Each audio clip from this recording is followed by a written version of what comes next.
To go. Excellent. Well, I have to tell you, it is a great treat to be here. I am Evan Osnos, as you heard, and one of the primary lessons that I've learned so far today is I never want to speak after that amazing group of fellows again, because I was just dazzled. And please, let's give them a round of applause.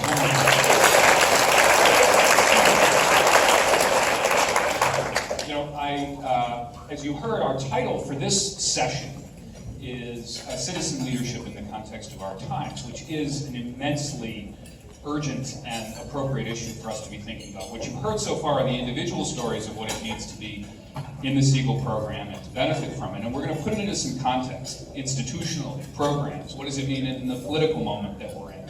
What do all of us, stakeholders of other kinds, what can we do to try to make this program and things like it a success?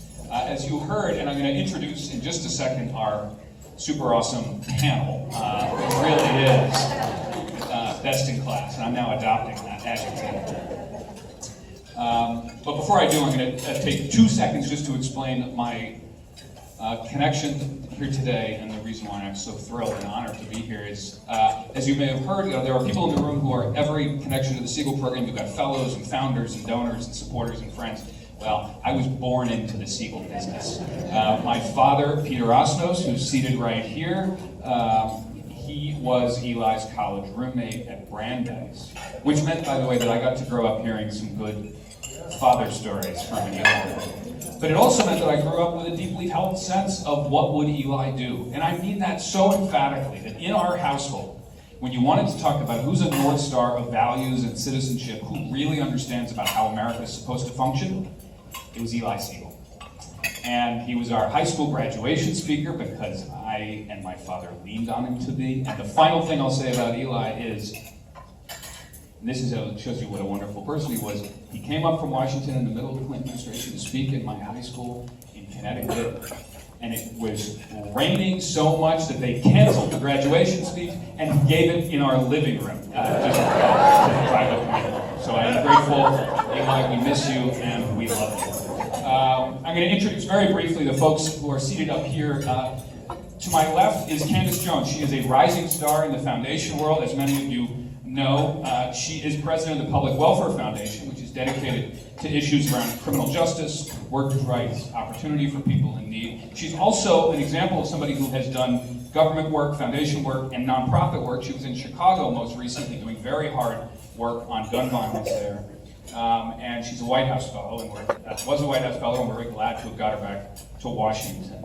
To your right is Jack Lew, who before he was Secretary Jack Lew, 76th Secretary of the Treasury, before he was White House Chief of Staff, was of course an Eli person. He was a friend and comrade and co-conspirator, I would say, in creating some of the most important programs that bring all of us here today. AmeriCorps, he was on the board, was chair of the board of City Year New York, which really became the model for City Year nationally. And we're going to hear more about his experiences both in government, private sector, and of course also around the world of service. And to his left is Nicky Goren. And Nicky spent 12 years at the Corporation for National and Community Service, so she was really there most directly in the tradition of what Eli set out to do, and she has since moved to the foundation world, where she's now president and CEO of the Meyer Foundation, which is working right here in Washington, supporting nonprofits doing some of the hardest problems we've got here, things like affordable housing, education, workforce development, and so on. And what I thought we would do, because we have the unique distinction up here of having multiple generations from multiple viewpoints, and I thought I would just ask our panelists to begin by just talking for a few minutes about what citizen leadership means. Because I think we use this term, but it's helpful to really define it. Talk about what does that mean in terms of engagement, about finding the next generation of leaders, and about helping to mentor them in ways that help them succeed. And we'll start, if I may, with Jack, because he's the person who worked most directly with Eli and Phyllis. And Jack, over to you. We used it in the intergenerational process of I have to get used to being the older person, the intergenerational line. I started out as the youngest person in the intergenerational line, and that's actually going to be part of what I have to say. But I have to start by saying, Eli would be so proud to see this group of people here today, people whose lives were connected with him, but people whose lives are not connected with him, but mostly this next generation of citizen leaders. Because that's what was so important to him in the work he did creating AmeriCorps, heading up the corporation, and launching so many initiatives. I had the privilege of working with him to get AmeriCorps off the ground. I had the privilege of working with Nicky when she was general counsel as a member of the board. But the hard work is the work that everyone does every day, working in a service program, working, mentoring people to take the next step forward. And to me, what citizen leadership, citizen participation is about, is recognizing that it is each of our own responsibility. It's not for someone else. And as dark as the days may seem sometimes, we can look at our communities, we can look even larger than our communities and find things that we can do to make a difference. You know, we all love the image of ripples of hope, but it is true. It is true that for each of the Segal Fellows who goes out and touches 10 people, they touch 10 more people, and pretty soon you've touched thousands of people. In City Year, New York, why did we start City Year, New York? Eli visited me when I was at NYU and said in the weeks after September 11th, Jack, we have to do something to restore hope and citizen spirit in New York. And what was his answer? His answer was found in City Year, New York. Now, I love Eli. I said, Eli, 50 red jackets in New York? Nobody will notice. He said, you know that's not true. You know each of those 50 people is going to touch 50 more people, and they're going to touch 50 more people, and it's going to make a difference. Well, City of New York is now over 200 people, and 200 core members a year. It's had 1,000 people through the program, touched tens of thousands of students. You see red jackets all over New York, and as usual, Eli was right, because individuals make a difference. I look around the room, and Maura Connolly helps all of us know what we need to do to make sure at a national level, even in dark times, we can make sure that AmeriCorps is funded. Because it's people in this room, and it's actually people from pretty red states who've come to understand the importance of it. Now, we'll have time later in the program to use more examples. I'm going to not dominate, but I have to say that in the moment we're in, I teach at Columbia now, I tell students, you have to get on the field. You can't take the view that because the time is a bad time, you're not going to get involved. That leaves the space to other people and other ideas. If you care, you got to do it. Here, here. And we're going to go to Nicky in a moment, but Candice, if you would, from your perspective, how do you think about citizen leadership? Thank you. I think about citizen leadership using two words, which is active and proximate.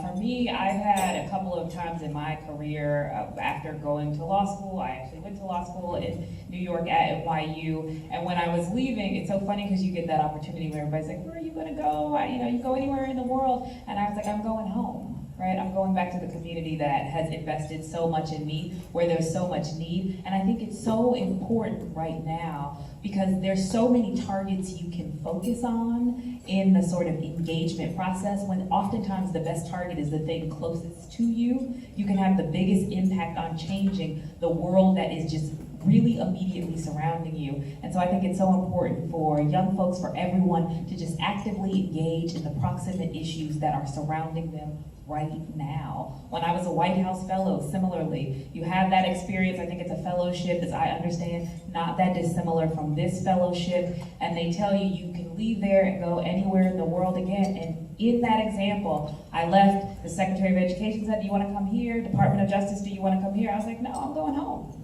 Right? Now another set of stakeholders has invested in me, and I'm taking that back to Chicago, went back and did some of the most rewarding work of my life, which was also the hardest work of my life. I just want to say to some of the young folks in here that it's really important to have moments when you are inspired by the work you are doing, but I also want to remind that I think public service, the most important word is service, and service sucks. Like, it doesn't actually always feel good every day, and a lot of times when you're in the thick of it and doing it just right, it actually is a little bit painful. But roll up the sleeves, get out there. I mean, it should feel like service. but we are so very much as a society in need of people who are willing to get out there and do it. So that's what I think of when I think of citizen leadership. And home for you is Chicago. Is that where you're from? Oh, absolutely. All right. We need to send a mic over to Nicky. Nicky, over to you. Thanks. Good afternoon, everyone. First of all, I just want to say what an honor it is to be in this room with all of you and,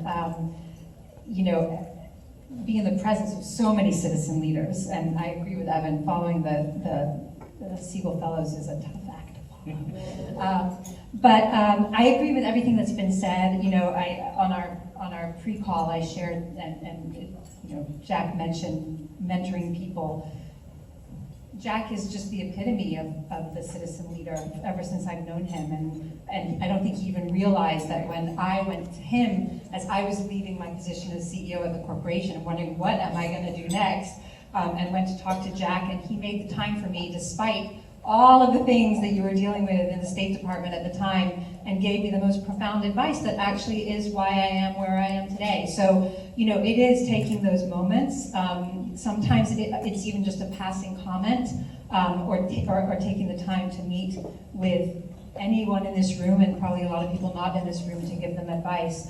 In addition to everything that's been said, I think that what I've come to is that citizen leadership right now, often we're looking for the innovative solution, the new way of solving these challenges that not only we've seen for many, many decades and generations, but in many places seem to be getting worse. And what I would say, in addition to what's been said, that to be a citizen leader today, I think actually involves looking backwards. I think that as citizen leaders, we really, really need to understand and take stock of the history of this country, of the systems that have brought us forward to today, in order to really be able to understand what it's going to take as citizen leaders to move forward as a democracy, as a country. And that includes really taking personal stock of the role we may have played, even inadvertently, in perpetuating some of these systems, in jumping to the exciting new solution that often, I think, as in the words of Laura, the quick fix, but sometimes can make things worse.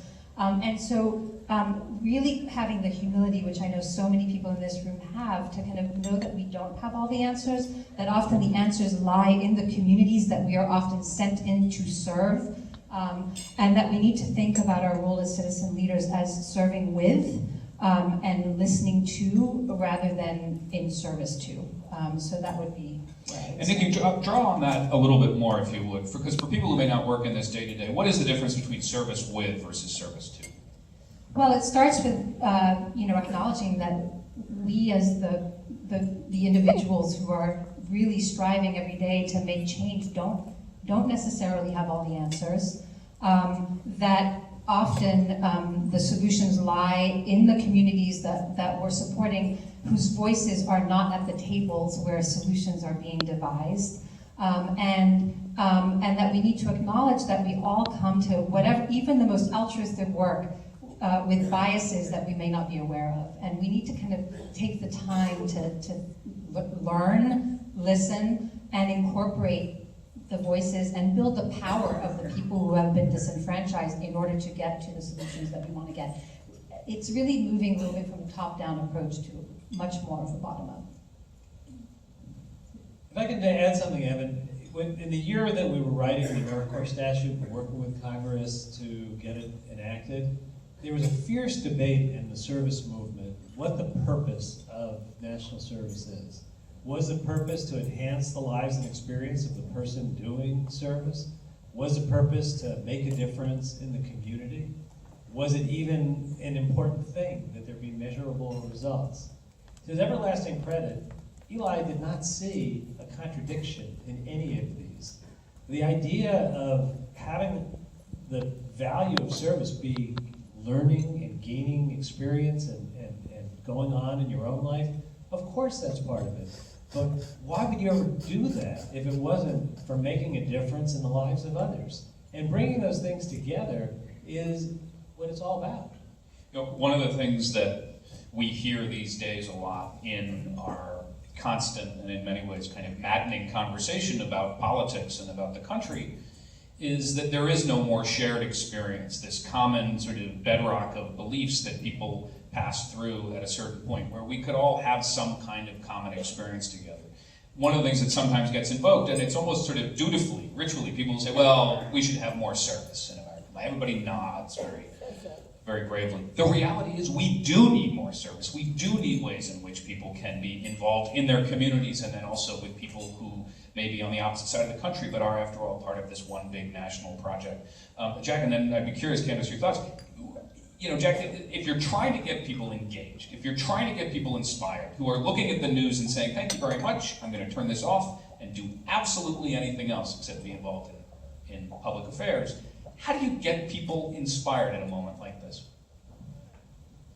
I actually think in some ways it's easier today than it's ever been before, because it doesn't take an organization, it doesn't take a building. People in their community, if they want to do something, I don't know how to use the social media to do this, but I know that everybody else in this room knows how to send out a message that everybody would see and could show up at a playground with the right tools to put up a new, exercise, contraption in a day. You could do it if you wanted to with 2 days. Now, obviously, that doesn't solve all the problems. That doesn't get the same people into the same school every day to be the role model, the tutor.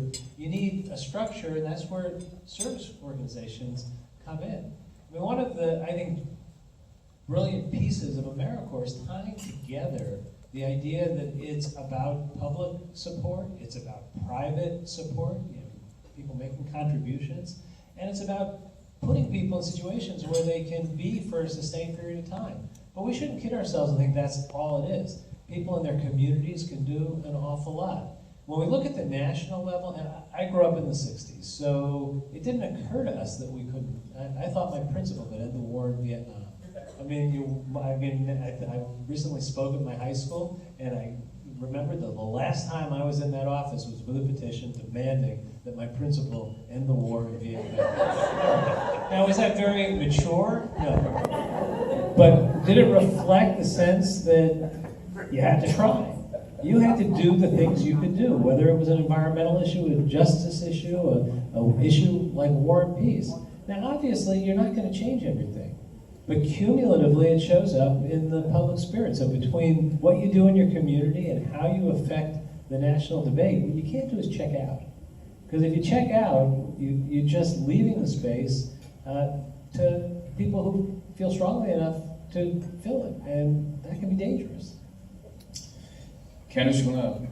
I just think I agree with Jack. This is a galvanizing moment. The lift has never been easier to get people engaged. There is literally in fundraising and philanthropy something called a Trump bump, which means that there are just a lot of people who are sort of like, we want to be more engaged. But to go back to a point that Nicky, I think we also have to be really broad in how we define service and leadership. There are lots of things that are not the subject of formal, well-funded federal programs that are service, right? When you look at some of the community organizing going on all over this country, it's pretty inspiring. In Chicago, one of the most incredible things I saw that I think didn't even make national attention was after sort of the unlawful killing of a 16-year-old black male by the CPD. He was shot 16 times and he was unarmed. A group of young people, most of them in their teens and early 20s, went down to the most economically wealthy part of our city on Black Friday, blocked all the doors. Without shouting or saying anything, they shut down the commercial center of the city. That is service, right? And it's connecting individuals like that with these fellowships, with City Year, so that there's cross-pollination and learning on the type of service that these organizations are doing, and so also that we're getting leaders and young people in those movements into these tracks and programs. I think that's how you infuse and start to have those conversations across urban areas, across college campuses, across rural areas in America. I was talking to one of the fellows this morning who was doing some great work yesterday out at the Hill, talking to somebody who was not an ally when she went in to meet with with them, and unfortunately may not be an ally now that she's done, because I think she had a little bit of a traumatic experience there. But I was just encouraging her, having been in state legislatures in middle America, I did not have a great conversation every time I walked in to meet with someone. And it's sometimes in this, like, we feel like in politics and in policy that's a given. It's not always supposed to be great and comfortable, but we have to be willing to engage in those uncomfortable conversations with folks that don't necessarily agree with us, because without that dialogue, we won't move.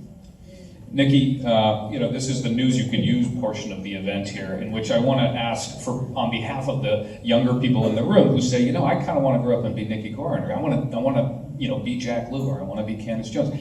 What's something concrete that people can do if they want to get into the kind of work that allows them to have an impact and to address the hardest social problems? What are the things you'd like people to do, or you recommend? That's a great question. I can only tell you how I made my decisions in my life, and that was, leaving law school.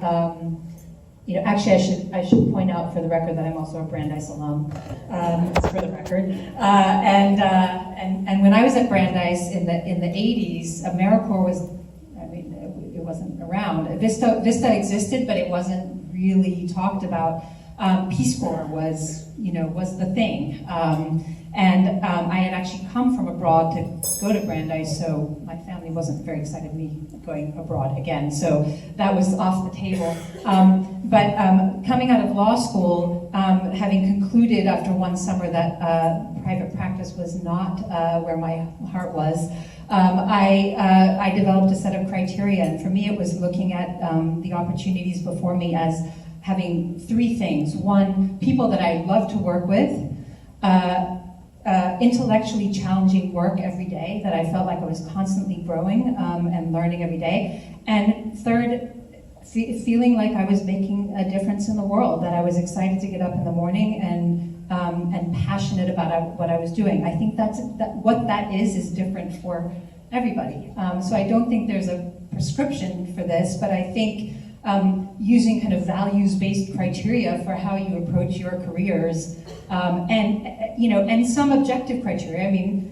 My second job out of law school met none of the three. Some of those it was very objective. The people weren't nice, and the job was boring. So you kind of, some things but I think that really helped me find my path. And to be honest, when I came to the corporation in the late 90s, it was the dream job. It was exactly what I had been looking for, a mission that I was excited about, people that were incredible people and still are incredible people, many of whom are still there, and I was intellectually challenged every day. And I would honestly still be there if I hadn't worked myself out of a job. But that then led me into the nonprofit sector and then into philanthropy. And it was not a plan. Like, I didn't have this plan. Oh, by X age, I'm going to be in this role and I'm going to be leading an organization and I'm going to be in philanthropy.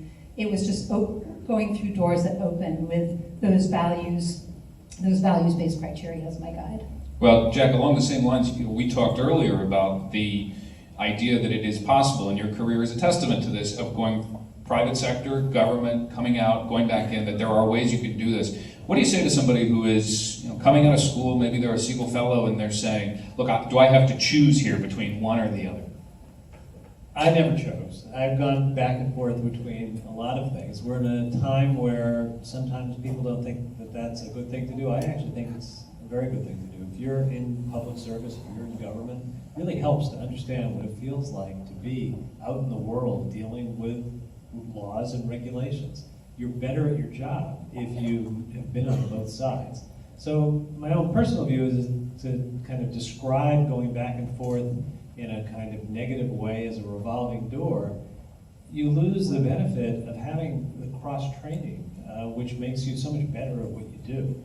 Now, that doesn't mean you can allow conflicts of interest. What we used to think were conflicts of interest were pretty benign. We're now learning how bad conflicts of interest can really be. But the bar has to be really high on not being conflicted. But the two things I said are not inconsistent. When I give people advice, young people advice, Yeah, I repeat the best advice that I was given in general, and then add my own kind of addition to it. You should always do things that increase your optionality in life, keeping a general sense of what you want to do. Pointing to one specific thing, you're highly likely not to do it, and it may not even be what you want.